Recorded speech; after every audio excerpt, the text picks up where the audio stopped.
Hello again to all of you cinemaniacs out there, and welcome back to Arrow Senior Living's Marvel Cinematic Universe Weekend Movie Marathon Primer Series. My name is Aaron Neeson, Arrow's Visual Media Director, and I am your guide through this marathon, preparing you for the movies you are going to be enjoying with reminders and tips on important events and characters you will be seeing. Today, we are laying the groundwork for Spider-Man Homecoming, the 18th movie we are watching in this series. We just watched Black Panther, where we saw T'Challa, aka Black Panther, battle Killmonger for control of the nation of Wakanda. Killmonger wanted to use Wakanda's powerful technology and vibranium to overthrow the nations of the world by sending the technology to agents everywhere, causing death and destruction. Eventually, T'Challa defeated Killmonger and gained control of Wakanda once again, but he had a change of heart about how the country operates. For a long time, Wakanda had kept its technology and capabilities hidden from the world, but T'Challa now believes that outreach and helping those in need is a moral imperative for him and his nation. Rejecting the isolationism of past Wakandan kings, T'Challa establishes an embassy in Oakland, California, and appoints Shuri and Nakia to run it. He also appears before the United Nations to reveal Wakanda's capabilities and join the world stage. T'Challa saw some nuggets of wisdom in what Killmonger was recklessly trying to do, and found a way to work towards it, hopefully without bloodshed and violence. He gives a powerful speech to the United Nations, culminating in the words, "In times of crisis, the wise build bridges, while the foolish build barriers. We must find a way to look after one another, as if we were one single tribe." We also see that Bucky is doing well in Wakanda, working with Shuri to continue healing. I really hope you enjoyed Black Panther. It was nominated for 7 Academy Awards and was the first superhero film to be nominated for Best Picture. I really enjoy all the performances, and the superhero action was incredibly exciting. But now it is time to move on to the next movie in our marathon, Spider-Man Homecoming. So, what do you need to know for this one? Let's review the characters you've met and previous events you should remember, and then get into the plot. No spoilers yet, I promise I'll warn you before that happens. First up, characters. We have the titular character, Spider-Man, aka Peter Parker, high school student with super spider powers, including super strength, speed, wall crawling, and a spider sense warning him of danger. He also has mechanical web shooters that allow him to shoot and swing from webs. Tony Stark, billionaire genius and inventor of the Iron Man armor. Happy Hogan, Tony's close friend and head of Stark Security. Aunt May Parker, Peter's aunt and guardian, and the only family he has.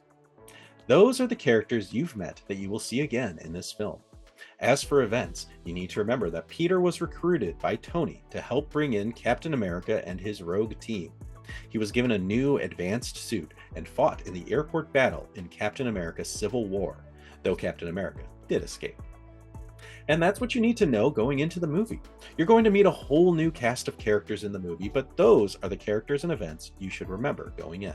Which means now it's time to talk a little bit about the plot and some new characters. So if you're wanting to go in spoiler-free, it's time to turn this off and enjoy the film. Okay, now it's time to talk plot. Everyone who doesn't want spoilers should be gone, so let's get into it. Don't worry, I won't spoil everything. We'll keep things light. Here are some characters you'll meet in the movie. Adrian Toombs, aka the Vulture. He ran a salvage business but lost his livelihood after Stark Industries took over salvaging operations in New York after the battle in the Avengers. Using alien technology, he built a flying exosuit and became the Vulture.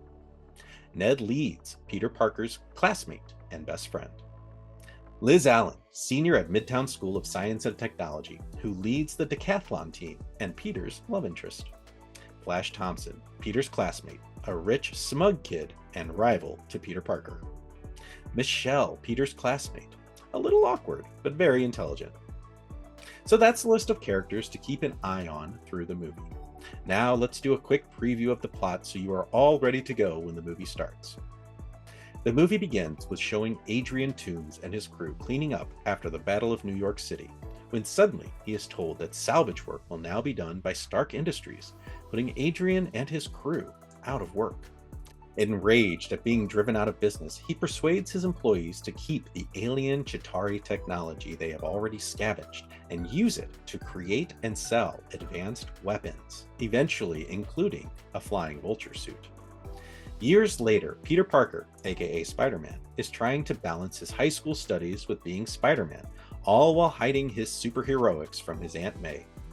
When Peter discovers people selling advanced alien weaponry, he tries to stop them, but is grabbed by the powerful vulture suit and almost dies before being saved by Iron Man, who had been monitoring Peter through the suit that he gave him.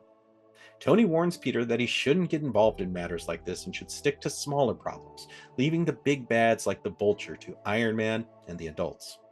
Peter, naturally, doesn't accept this advice and continues to try to help, wanting to keep dangerous weapons out of the hands of criminals. During all this, Peter is trying to be a part of the academic decathlon team and not let them down, trying to get the attention of Liz Allen, his classmate and crush, and trying to keep his identity a secret, even from his aunt.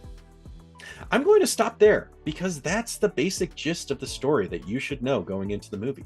There are a lot of great character moments and surprises in store for you, so I don't want to ruin the fun. Fun bit of trivia: Spider-Man first appeared in Amazing Fantasy number 15 in August of 1962. He was an instant hit with fans, as self-obsessions with rejection, inadequacy, and loneliness were issues to which young readers could relate. In the comics, he was bitten by a radioactive spider and lived by the words his late Uncle Ben gave him: "With great power comes great responsibility." I'm very excited for you all to enjoy Spider-Man Homecoming. Spider-Man is one of my favorite superheroes, and I really enjoy Tom Holland, the actor's, take on the character. The movie is super fun and exciting, and I hope you all enjoy it as much as I do.